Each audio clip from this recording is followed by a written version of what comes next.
Hello students, time for some fact check. Supreme Court में NEET से related दो petitions की सुनवाई हुई, जिसमें से पहली थी रिट पिटिशन 366/2024 विच वाज जरीप्रीति Kartik versus NTA and others, और दूसरी थी writ petition 368/2024 which was Alak Pandey versus NTA and others. 368/2024 यानी Alak Pandey versus NTA and others, इसमें लर्निड काउंसिल जो अपीयर हो रहे थे उन्होंने ये एक्सेप्ट किया कि दो he has substantially raise the issue of compensatory marks, आप पढ़ सकते हैं, विद विच ही यानी उनके क्लाइंट अब पूरी तरह से सेटिस्फाइड हैं, broadly satisfied with the decision taken by union and the NTA कि भाई ग्रेस मार्क्स जो हैं वो हटा दिए जाएं और जो बच्चे हैं उनको नीट में रिटेस्ट का ऑप्शन दिया जाए एज रिकॉर्ड। अभी सिर्फ इतनी ही बात, मुझे और आपका समय भी नहीं लेना है, इतनी ही बात मुझे आपको बतानी थी कि ना मैं खुश हूं ना मैं सेटिस्फाइड हूं। इनफैक्ट जो जजमेंट लिखी गई उसके अंदर भी बोला गया कि क्या आप सेटिस्फाइड हैं इस डिसीजन से 1563 बच्चों को जो ग्रेस मिला है।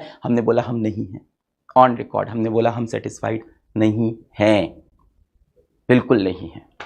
इस बात को उठाएंगे, एनटीए की जांच की अभी भी डिमांड रखेंगे, केस अभी भी ओपन है। और हमें सच बोलना है, जो हम कोर्ट के अंदर बोलते हैं वही हम बाहर आके कैमरे पर या अपने रील्स में या वीडियोस में भी बोलें, क्योंकि अगर हम दो बातें करेंगे तो वो पकड़ी जाएंगी तो और ज़्यादा बच्चे का विश्वास जो है टूट जाएगा। हम गुरुजन अगर खुद उन बच्चों के आगे टूट जाएं और रोने लगें तो फिर बच्चों का क्या होगा। हमें समझना पड़ेगा कि हमें अपनी भावनाओं पर काबू रखना है, और किसी भी तरह का कितना भी हम लोग भावुक हो रहे हों स्क्रीन पर, लेकिन हमें ये भावनाएं बच्चों तक नहीं जाने देनी है।